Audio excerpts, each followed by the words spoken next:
Good afternoon, class. So today we are covering Chapter 13 of Photoshop, Transforming Type. Now the chapter itself is not very difficult. It does introduce some unique things. The assignments have a couple of things where it applies it where you're going to have to think. So I think you'll enjoy it. The assignments are way more fun than the chapter, but you're going to need to do the chapter so you can know how to do the assignments.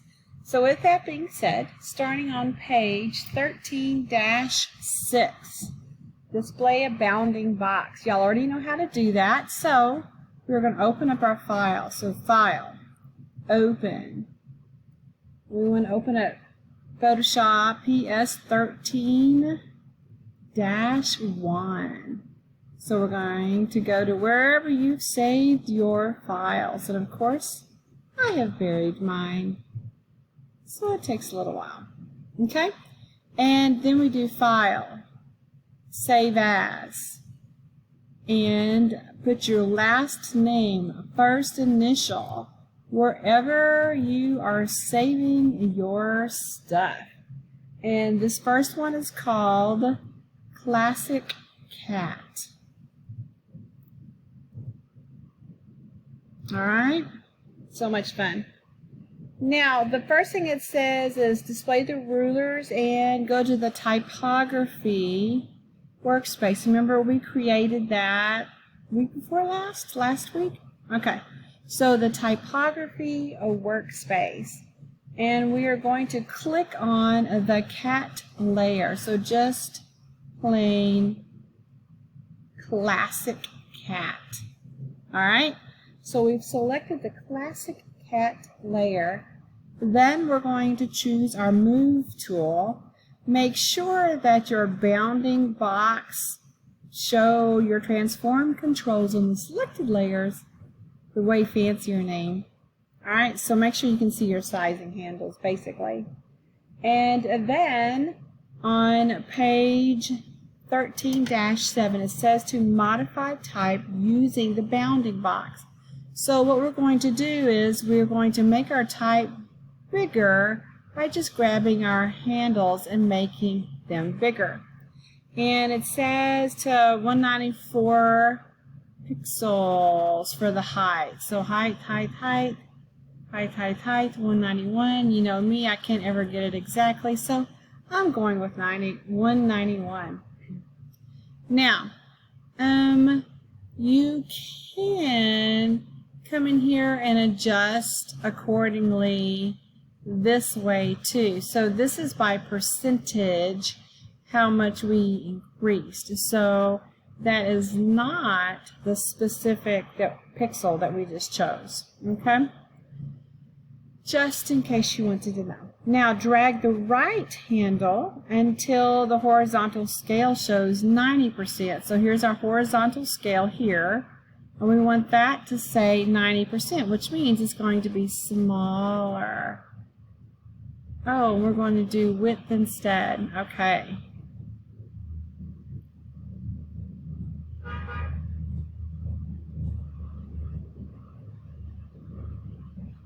Well, okay. 90%. And we're going to go to our width. Is where things are in different places in the book than they are on our actual program. Okay? So 90%. Compare your bounding box and make sure it looks like theirs. And I don't think it does. So I'm looking at the picture. So whatever we're going to take to do to make it look right. Remember, I'm not going to be checking numbers. I'm going to be looking at the picture. Does yours look like theirs? Alright. Number 4 says, click the Yes, I am done. Commit the transform. And then save. Now, lesson 2 is about warping our type.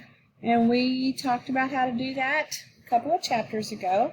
But we're going to do a lot more with this time. So this time we're clicking on Playful Cat Edition. And we're going to zoom on our layer till it says 100%. So I like zooming straight on what I'm working with. So there you go. And then we're going to double click our Playful Cat Edition layer by double-clicking on that T, and notice it automatically selected the whole thing. And we're going to change the font size to 12. So right now it's at 16, and we're going to change that to 12. Now notice you can do it over here also, so whatever makes you happy. And then it says click the Create Warp Text button. Now notice that my Warp Text button went away when I did that. So I am going to commit. Alright, then I'm going to click on it again. And it's still gone, so that's no big deal.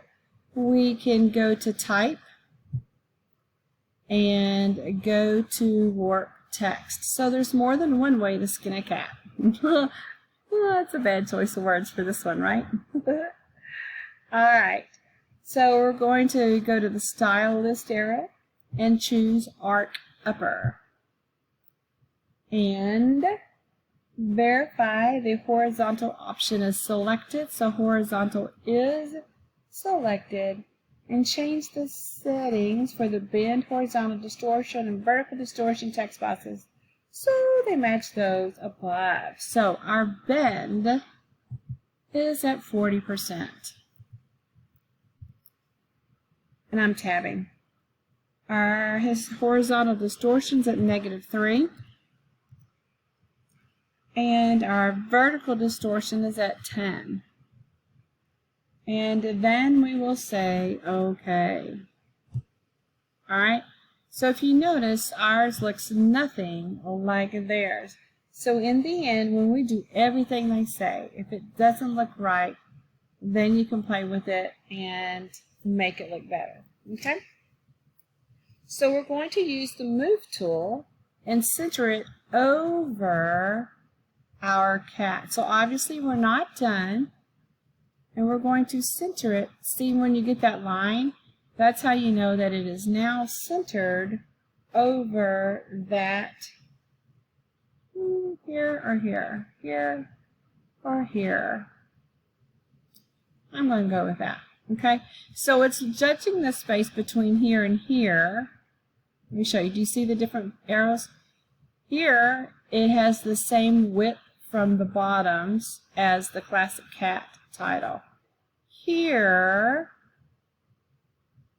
now it's not popping up with the other, but here it pops to the graphic itself, and I personally like that one better. Alright, although it is 28 pixels from the bottom of our border to cat and between the cat and that circle. I guess we should just stay together. We'll try it out. Whatever y'all believe is right. So 1311, zoom out until the magnification's at 66.7. So click on our zoom, hold down an alternate to get it to go to minus, and there we go. Okay? Now,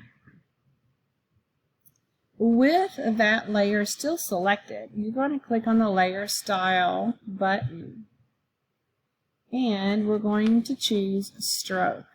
And on your homework, you have free reign. So pay attention to what they do, but then use the different ideas. Alright? So we're going to click the Set Color of the Stroke box. So all we have to do is, here's your color. You click on that, and then wherever you can choose something from here and there, or you can choose anything from here. Now, they're telling us to choose only web colors. So you would choose this when you're going to post this on the internet. Alright? Oh, saying it's not selected. So we're going to deselect it. Make sure there's not a check mark because we're going to print this. And then we're going to slide over our background at 650x and 90y. So about here, slide up, slide up, slide up. There-ish, maybe there-ish. 650 by 90, something like that, perhaps. And it looks more purpley to me, so I'm going to slide down a squirt. trying to find that purplish, and yeah, I'm going to zoom in. I left it zoomed. I am going to zoom in because they're wanting us to get the purplish. So let's go back to our stroke, and choose our color. There we go. Ooh. Maybe not. This color does look right? I'm going to click here, and they're saying somewhere like this, and say OK. Alright. So play around with it until you get exactly what looks right to you. Alright? When you're done, go ahead and say OK. And then in the Layer Style dialog box, make sure the size is set to 3 pixels outside. So I am going to double click on my FX and click on my stroke, and it says make the size 3 pixels and that it is set to outside. So our position is set at outside, and we're going to say OK and then save. Alright. Now, lesson 3, screen back type with imagery. This is in all of your assignments. So make sure to dog-ear this page or dog-ear how to do this. Okay? And I'm also going to show you some tricks that I do use with just plain photographs that will help you make your photos look good. And you might even make extra money on the side fixing people's photos. Who knows? So click the Catitude News layer. Catitude News. Click the Layers Panel Options button. So we're going to slide up, and our Options button is here. And it says Duplicate Layer. So click there. Now, the reason why they have you doing this is because you automatically get the box so that you can label it. I will show you what I normally do when I'm done doing it this way. So we're going to call this screen back type. And this is in your homework a lot, so make sure you dog-ear this page so you learn. Now, just so that you know, when I duplicate, I tend to grab it, drag it, and drop it here. But notice that the first, it names it copy. So you can double click on it and name it. Alright? Whatever makes you happy, whatever is easier for you. Okay, so we have our screen back type right here, and that is still selected. And now we are going to switch to the Essentials workspace. Slide up here and switch to your Essentials workspace. Now, just so you know, the way they have this set up is super annoying to me. So I'm going to grab this Learn and stick it at the end. I'm going to grab Adjustments and stick it here at the beginning, if it will let me. Because you use your adjustments a lot. The others you don't use much at all, and they are not cooperating with me at all, are they? There we go. Alright, so I like my adjustments to be first. It's the way it used to be, and, you know, old dogs, new tricks, and all that kind of stuff. Okay, so with our Essentials workspace, we are going to click the list. So we're on screen back type. Oh, sorry. I skipped a lot. Go back to page 14. Number 5. Click the Indicates Layer Visibility button. So on the Catitude News layer. So we're going to hide Catitude News layer. So now all you see is your copied screen back type. And then it says for us to switch to our Legacy workspace. All right. And then click type on the menu bar. And I'm not real sure why they have you doing all that, but we'll follow directions. And click convert to shape. Now you can also right click your layer to convert it to shape, which means you can no longer edit it as a text. You can also come to your layers menu and do convert to shape from there. All right. Now we're ready to do 13-15. So switch to the Essentials workspace. All right. And now we want to click on the levels button. So we're still in the screen back type. We're going to choose our levels. So this one is our levels. Click on here. And it opens it up to the side. Then we want to select this adjustment affects all layers below. So that is this button first. You want to do that first or it makes things kind of strange looking. Okay? So that is a clip, and you can tell that it's clipped to everything underneath it. Alright. Drag the input levels midtone slider to 1.9.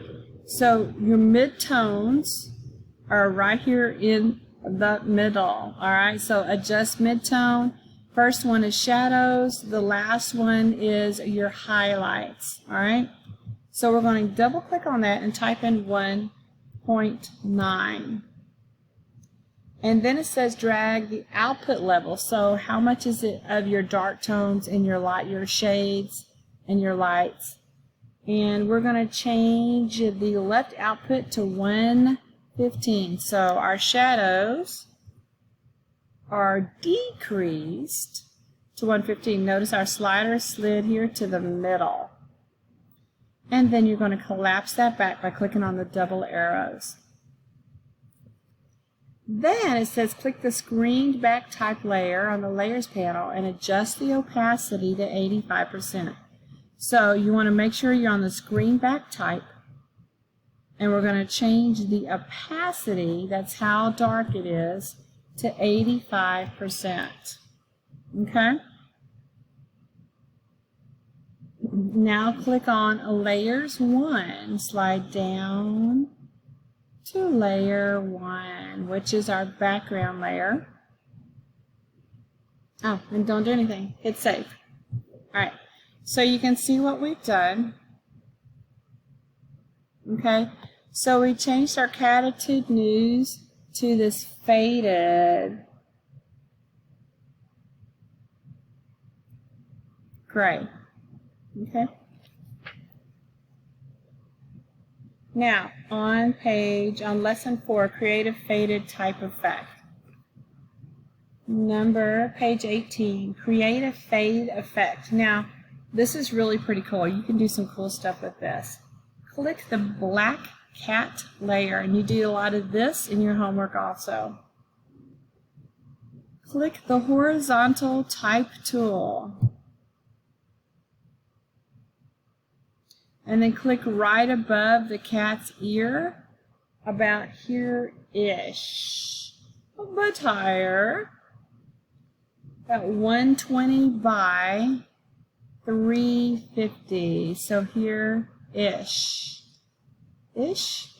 here-ish, okay? Now, notice mine is already centered. We want it left aligned, so click on left align, all right? And we want to change it to Arial Narrow. So I'm going to type in R-I-A-R-I, Arial Narrow.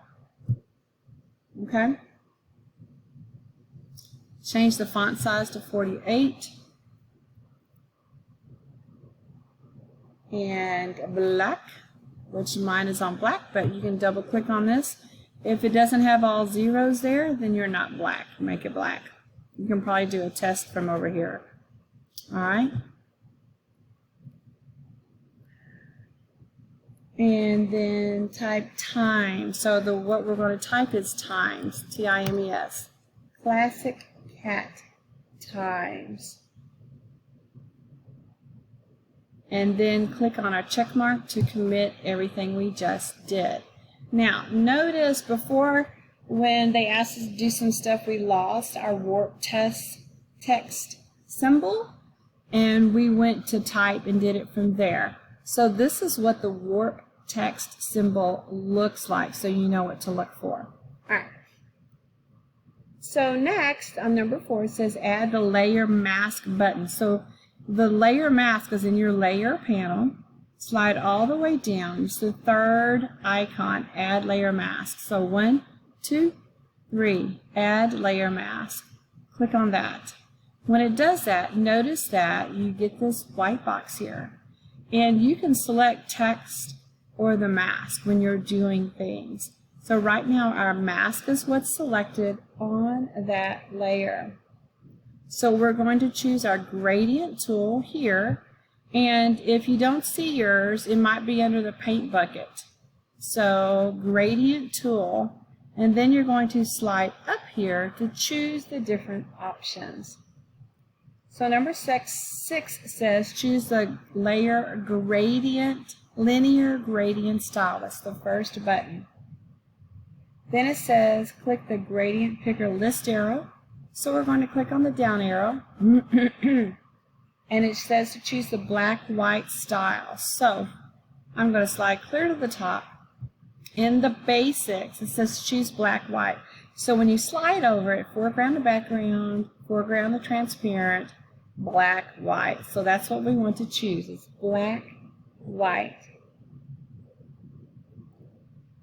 And then adjust the settings. So if you look in your book, notice that it has the opacity at 100%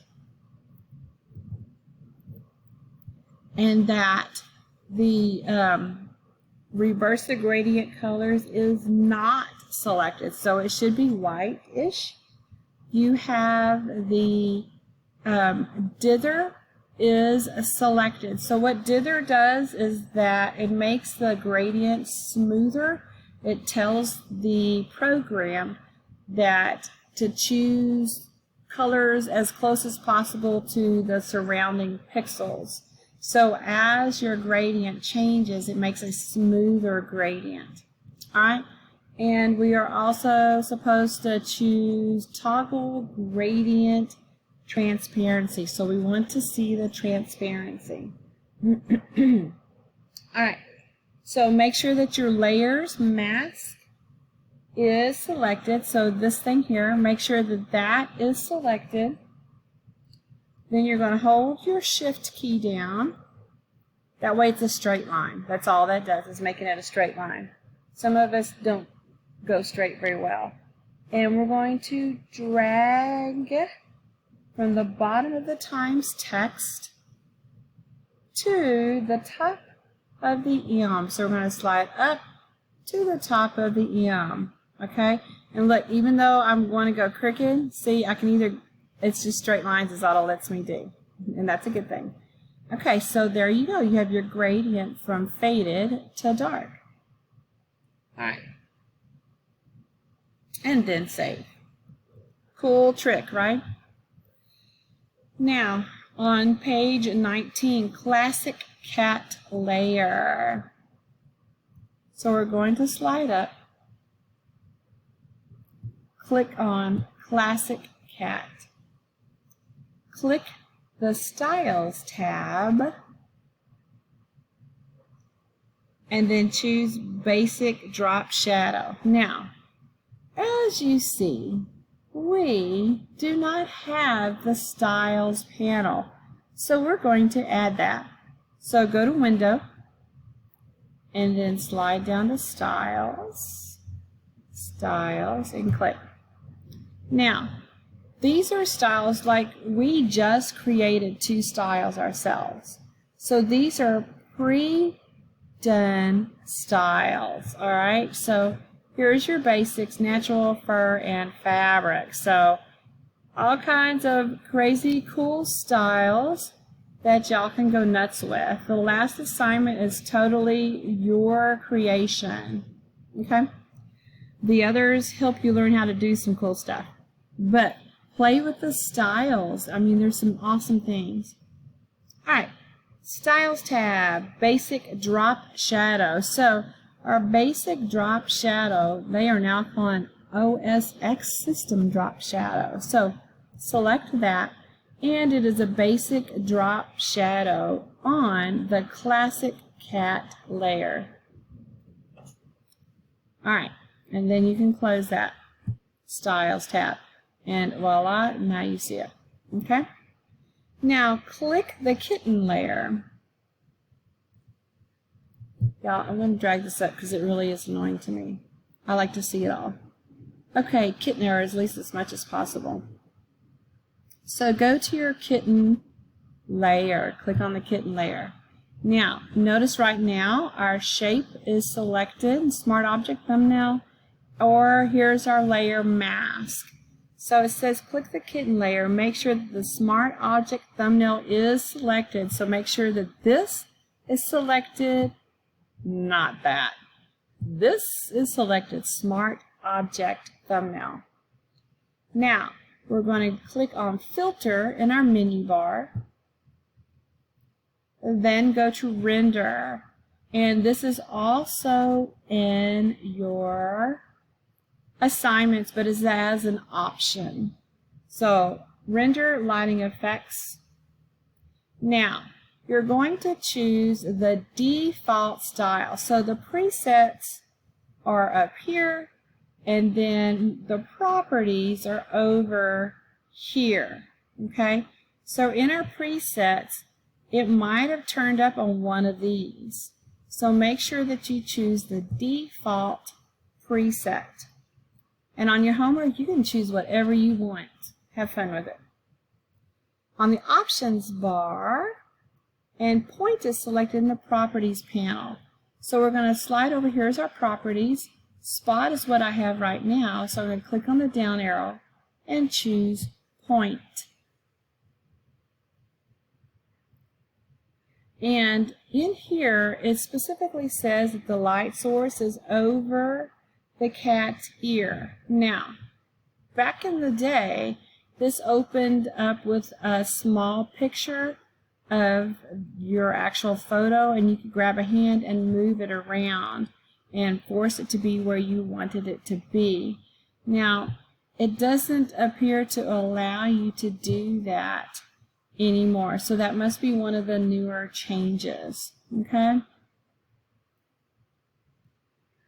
But at the bottom of that, we can do this. Make sure it has an intensity of 50. So let's go to our intensity and change that to 50. An exposure of 20. And an ambience of -20. Ambience or ambiance. I guess it depends if you are from South Texas or from France. Alright. And so all of that is exactly what we want to look. Now, back in the day, it didn't open like this. So there is no place to click on OK over here. You have to come over here and come back to our options panel and then click on OK. Alright? You good? Save it and close it. So there you go. Not that bad. Alright guys, I am also going to give you a little help on the skills review. Have fun.